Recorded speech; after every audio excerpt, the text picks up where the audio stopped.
Alhamdulillah, alhamdulillazi khalaqal insani fi ahsani taqwim. Alhamdulillahillazi ja'alal muslimina wa wahadana kammatin wahidah min ghairi amam wa naskuruhu kamal ihsani wa huwa zul jalali wal ikram. Asyhadu an la ilaha illallah wahdahu la syarikalah al malikul a'lam wa asyhadu anna Muhammadan abduhu wa rasulullah nabiyya ba'da as-sayyidul anam. Allahumma shalli wa sallim wa barik wa karim ala sayyidina Muhammadin sallallahu alaihi wasallam allazi balagha risalatu wa adal amanatu wa nashal ammah wa ala alihi wa ashabihi wa man da'a ila Allah bida'watihi wa jahada fillahi haqqa jihadi amma ba'd. Fa ya ayyuhal muslimun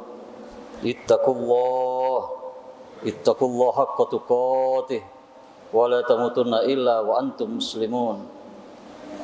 Wa qala Allah ta'ala fil Qur'anil azim, a'udzubillahi as-sami'il alim.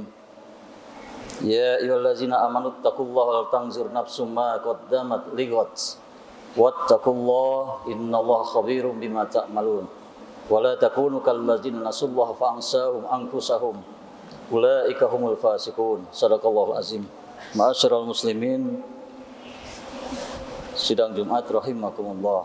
Marilah kita selalu bertakwa kepada Allah Subhanahu wa taala dengan sebenar-benar takwa, dan kita selalu bersyukur kehadirat Allah karena sampai dengan saat ini, detik ini, kita masih diberikan Allah kesehatan, kesempatan, dan iman. Itulah nikmat yang terbesar.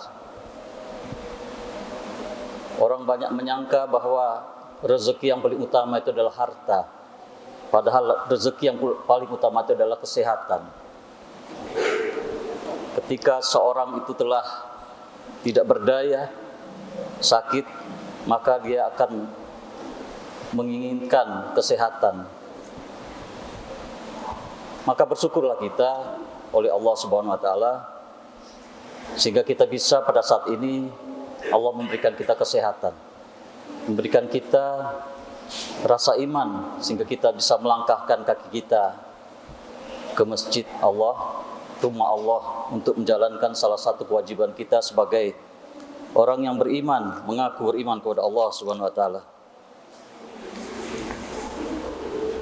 Ma'asyiral muslimin, sidang Jumat rahimakumullah.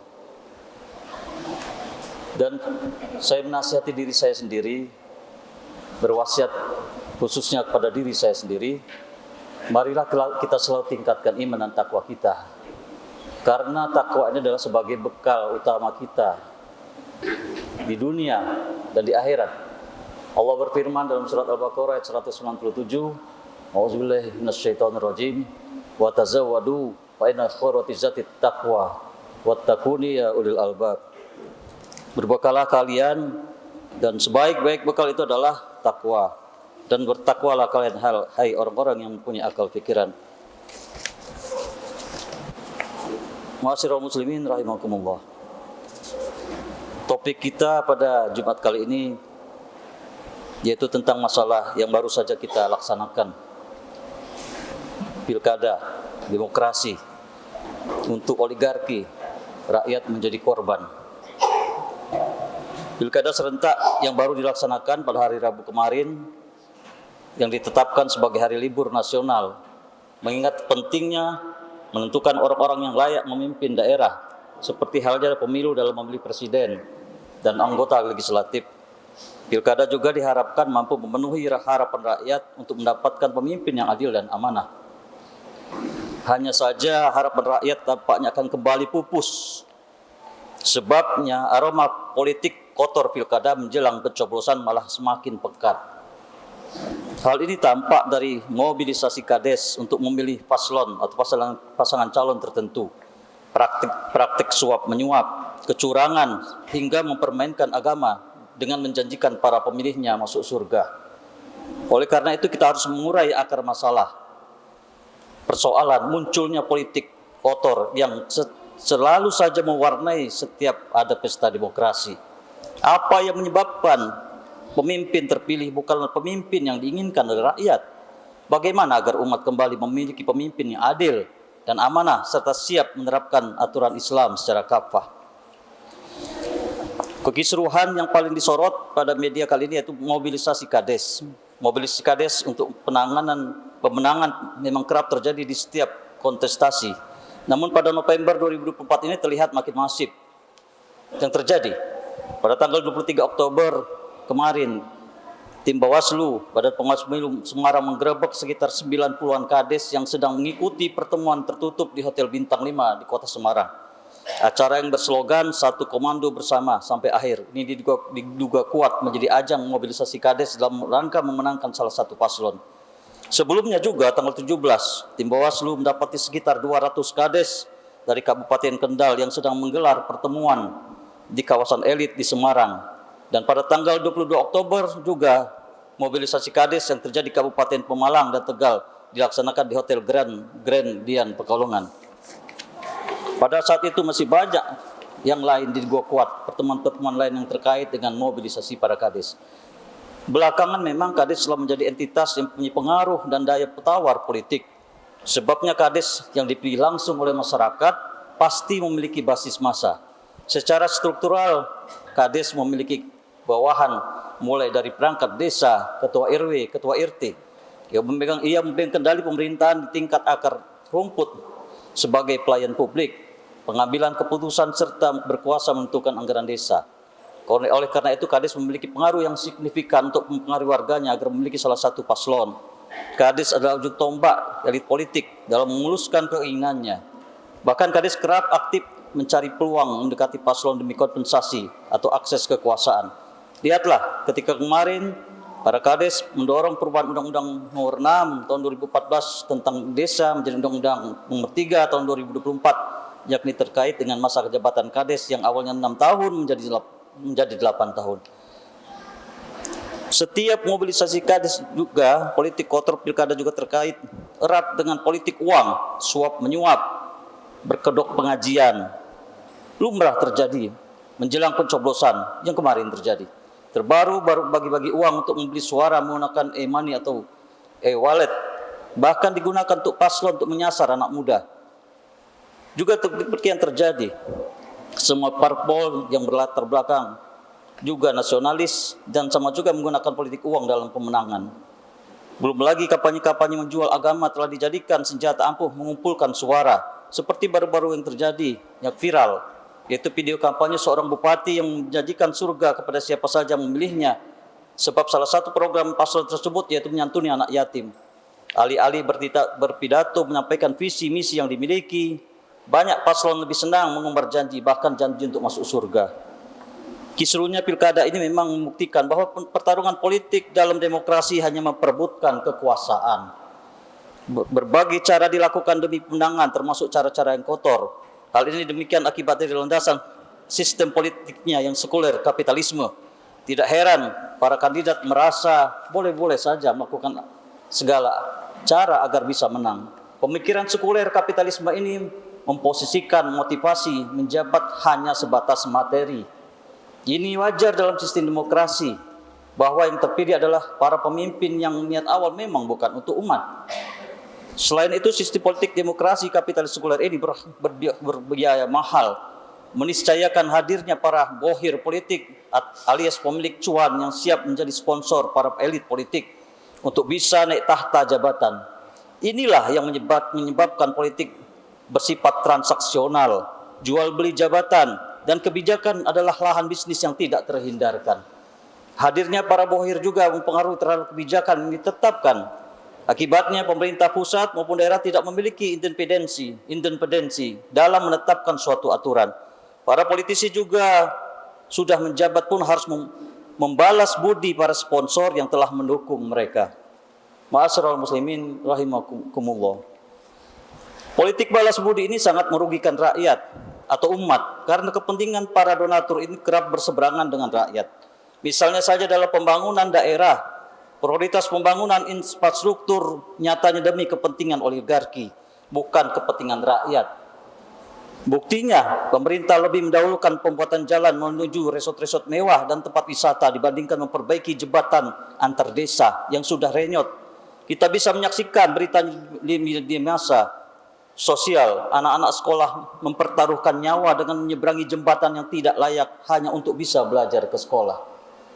Demikian halnya juga kita menelisik sumber pendanaan pilkada yang diambil dari APBN dan APBD. Dari Kemendagri, pilkada serentak 2024 yang kemarin telah dilaksanakan, diprediksi menghabiskan dana lebih dari 41 triliun. Tentu ini sangat membebani rakyat, sebab sumber utama APBN dan APBD adalah pajak dan dari rakyat. Andai saja dana sebanyak 41 triliun itu digunakan untuk kemaslahatan umat atau rakyat, setidaknya beban rakyat akan sedikit berkurang. Misalnya, harga sembako akan semakin lebih rendah, tarif biaya air dan listrik lebih murah, pajak berkurang, juga harga gas dan BBM bisa turun. Atas dasar ini, berharap akan terpilih penguasa yang amanah dalam sistem demokrasi sekuler, tidak ubahnya pungguk merindukan bulan. Sistem ini akan terus dijaga oligarki, para cukong politik melalui politik transaksionalnya. Rakyat hanya menjadi objek politik yang dipaksa menuruti kepentingan mereka, tidak pelak rakyat kian tersakiti. Sistem politik Islam berjalan dengan akidah sistem sebagai landasannya. Dalam Islam, ikatan yang terbentuk antara penguasa dan rakyat juga ikatan akidah, bukan manfaat. Individu yang terlibat dalam pemerintahan adalah mereka yang ingin berkhidmat untuk mengurusi urusan umat, riayah seulul ma'al ummah. Jabatan dalam sistem Islam adalah amanah untuk mendulang pahala, sekaligus sesuatu yang mengandung tanggung jawab besar. Karena Allah Subhanahu wa taala mengharamkan surga bagi pemimpin yang tidak amanah. Rasulullah SAW bersabda, tidaklah seorang yang diamanahi memimpin suatu kaum, kemudian ia meninggal dalam keadaan curang terhadap rakyatnya, maka diharamkan baginya surga. Hadis riwayat Bukhari dan Muslim. Ma'asyiral muslimin rahimakumullah. Oleh karena itu, kecurangan dalam pemilihan pemimpin akan diganjar oleh Allah Subhanahu wa taala dengan keharaman masuk surga, seperti yang disebutkan dalam hadis di atas tadi. Jika ada sekelompok orang lain atau oligarki yang mencurangi suara dan kemudian memimpin, sejatinya Allah Subhanahu wa taala telah menghimpun mereka di neraka. Dan itulah seburuk-buruknya balasan bagi penguasa yang curang, yang menipu rakyatnya. Maka terkait dalam hal ini, sebenarnya dalam Islam tidak ada syariat yang mengatur, sebab kepala daerah dalam kekuasaan Islam ditunjuk oleh khalifah berdasarkan saran dan masukan dari majelis ummah dan majelis wilayah. Majelis ummah dan wilayah dapat mengusulkan pengangkatan dan pemberhentian kepala daerah baik di level provinsi maupun kota atau kabupaten. Jika ada perbedaan pendapat antara majelis ummah dan majelis wilayah, yang diutamakan adalah pendapat majelis wilayah, sebab majelis wilayah adalah representasi masyarakat di daerah. Penyebutan kepala daerah untuk wilayah setingkat provinsi dalam Islam disebut dengan wali, sedangkan untuk kepala daerah setingkat kabupaten kota disebut dengan amil. Adapun pihak yang melantik, wali dilantik langsung oleh khalifah atau pemimpin kaum muslim. Sedangkan amil bisa diangkat langsung oleh khalifah atau oleh wali yang telah diberi mandat oleh khalifah. Secara filosofis, hanya khalifah yang berwenang mengangkat para penguasa di wilayahnya atau di bawahnya, baik wali atau yang sekarang dalam provinsi disebut gubernur, atau amil yang sekarang disebut bupati atau wali kota. Hal ini berdasarkan kewajiban mengangkat khalifah dengan metode baiat. Mekanisme ini selain lebih sederhana, juga tidak menemukan banyak biaya seperti pemilihan langsung pada pilkada demokrasi. Penunjukan kepala daerah oleh khalifah akan menjadikan kepala daerah terpilih tidak memiliki beban mahar yang besar pada para cukong politik seperti saat ini. Masa jabatan kepala daerah dalam Islam tidak ditentukan, tetapi penempatan tugasnya tidak boleh terlalu lama. Seorang wali bisa diberhentikan oleh khalifah kapan saja dan bisa diangkat lagi untuk daerah lain. Selain itu, kepala daerah tidak boleh dipindah tugaskan dari satu wilayah ke wilayah lain tanpa pemberhentian jabatan terlebih dahulu di wilayah sebelumnya. Adapun yang berwenang memberhentikan kepala daerah adalah khalifah. Dalam hal ini, majelis umat bisa menyatakan ketidakrelaan atau ketidaksukaan terhadapnya. Tetapi yang berwenang menghentikannya tetap adalah khalifah atau pemimpin kaum muslim. Oleh karena itu, kaum muslimin rahimakumullah, jangan pernah berharap bahwa dalam sistem demokrasi, kalau dalam sistem demokrasi, segala yang halal dan haram itu bisa dimusyawarahkan. Kebenaran berdasarkan suara terbanyak, bukan berdasarkan dari kitab suci, berdasarkan dari ketentuan dan aturan hukum Allah Subhanahu wa taala, tapi berdasarkan dari voting. Dan Yang sesuatu yang haram bisa dimusyawarahkan, bisa menjadi halal. Sedangkan dalam Islam syariat, sesuatu yang halal jelas, sesuatu yang haram jelas. Tidak ada di antaranya itu keraguan-keraguan. Maka sebabnya justru demikianlah sistem kapitalis sekuler sendirilah yang merupakan sistem yang rusak dan merusak, sehingga individu dan partai politik hanya bekerja berdasarkan materi. Rakyat kemudian menjadi korban dan terus-menerus terjadi karena tidak ada perubahan sistem, hanya mengganti individu atau sosoknya saja, tetapi sistem tidak dirubah. Maka salah satu untuk mengubahnya itu adalah mengganti sistem dengan mengganti aturan hukumnya, dan kemudian memilih orang-orang yang bertakwa di bawah kepimpinan orang-orang yang bertakwa, maka dia akan membimbing yang di bawahnya, umatnya, rakyatnya. Dalam suatu sistem yang takwa akan terjaga keamanan, keadilan, kesejahteraan bagi suatu rakyat di suatu daerah maupun secara global. Kaum muslimin rahimakumullah. Maka marilah kita dengarkan salah satu hadis Rasulullah SAW yang diriwayatkan dari Abu Umamah Al-Bahili radhiyallahu an. Qala Rasulullah SAW, qala latun qadana urul islami urwatun urwah fakallama intaqadat turwah tasabasan nas billati taliyah fa awaluhu ma maqdal hukmu wa akhiruhu ma asallah. Simpul-simpul Islam akan terlepas satu persatu. Setiap kali satu simpul terlepas, maka orang-orang akan bergantung pada simpul selanjutnya. Yang pertama kali adalah terlepas adalah al-hukmi atau hukum kekuasaan, dan yang terakhir adalah solat. Hadis riwayat Ahmad, Ibnu Hibban dan Hakim. Kaum muslimin sidang Jumat rahimakumullah. Marilah kita bersama-sama sebagai seorang mukmin kita tidak ragu bahwa aturan Islam syariatlah yang bisa menjadikan kita menuju jalan keselamatan, jalan keutamaan, jalan kemuliaan. Sebab tidak mungkin Allah memberikan aturan nizamul hayah, yaitu syariat Islam ini untuk memberikan kita suatu perpecahan atau sesuatu yang merusak. Tapi Allah menurunkan Islam sebagai syariat, sebagai nizamul hayah, aturan hidup bagi manusia yang mau mengambilnya sebagai aturan hidupnya, yang bisa menjadikannya lurus baik di dunia maupun di akhirat. Tidak ada keraguan. Sebab Allah tidak menjadikan inna dina indallah Islam. Sesungguhnya agama yang diridai adalah agama Islam. Dalam Islam ini ada syariat. Al-Islam wa dinul lazi anzalallahu ala Rasulullah Muhammad sallallahu alaihi wasallam tanzim al-qatifil insan bi khaliqihi wa bi nafsihi wa bi ghairi min banil insan. Islam adalah agama yang diturunkan melalui Rasulullah Nabi Muhammad SAW untuk mengatur hubungan tanzim al-qatifil insan bi khaliqihi, hubungan manusia dengan al-khaliq pencipta itu Allah dalam masalah akidah dan ibadah. Wa bi nafsihi, mengatur dirinya sendiri dalam masalah makanan, minuman, pakaian dan akhlak. Kemudian wa bi ghairi min banil insan, mengatur hubungan dengan sesama manusia dalam masalah muamalat dan ukubat, masalah perdata dan pidana, yang di dalamnya ada aturan ekonomi, pergaulan, politik, aturan sosial. Itulah Rasulullah sebagai kepala negara, sebagai pemimpin negara, Rasulullah adalah panglima perang, sebagai kodi, sebagai hakim, Rasulullah sebagai guru bagi umat manusia.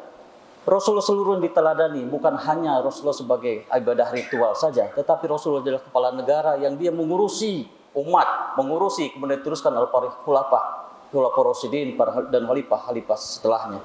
Ma'asyiral muslimin rahimakumullah. Maka tidak ada jalan lain selain kita mengambil Islam sebagai aturan hidup kita, baik individu maupun dalam masyarakat dan juga berbangsa dan bernegara. Dengan ini kita akan mendapatkan ridha Allah Subhanahu wa taala. Karena al-jannah, surga itu tidak akan mungkin kita raih kecuali dengan menjalankan aturan pemilik surga. Siapa yang pemilik surga? Allah Subhanahu wa taala. Tidak mungkin kita akan memasuki surga kalau kita tidak mau mengikuti aturan pemilik surga, Allah. Sedangkan aturan pemilik surga itu adalah syariat, bukan demokrasi kapitalis sekuler atau aturan-aturan yang tidak sesuai dengan syariat. Hanya satu, yaitu syariat. Itulah aturan pemilik surga, Allah Subhanahu wa taala. Dengan itu mudah-mudahan kita sebagai seorang yang mukmin yang telah mengaku Allah sebagai Tuhan kita, Rasulullah sebagai utusannya, sebagai nabi dan rasul, mendapatkan ridho Allah Subhanahu wa taala. Dan juga saya sebagai pribadi khususnya menasihati diri saya sendiri. Marilah kita berdoa kepada Allah supaya kita diberikan kekuatan lahir dan batin sehingga menjalankan aturan Allah berupa syariat ini dengan sesungguhnya optimal dan maksimal. Mudah-mudahan kita diberikan Allah Subhanahu wa taala ridhonya. Itulah yang kita cari di dunia ini untuk kemudian keselamatan kita di akhirat kelak. Amin ya rabbal alamin. A'udzubillahi minasyaitonir rajim. Bismillahirrahmanirrahim. Wa ma umiru illa liya'budullaha mukhlishina lahuddin hunafa'a wa yuqimus salata wa yu'tuz zakata wa dzalika dinul qayyimah wal 'ashr innal insana lafil khusr illa alladziina aamanu wa 'amilus solihati wa tawassaw bil haqq wa tawassaw bis sabr. Barakallahu li wa lakum fil Qur'anil azim wa nafa'ani wa iyyakum bima fihi minal ayati wa zikril hakim wa taqabbal minni wa minkum tilawatah innahu was-samiul alim. Aqulu qouli hadza astaghfirullahalazim li wa lakum wa lisairil muslimina wal muslimat wal mu'minina wal mu'minat fastaghfiruh innahu wal ghafurur rahim. Allahumma shalli ala sayyidina Muhammad wa ala ali sayyidina Muhammad.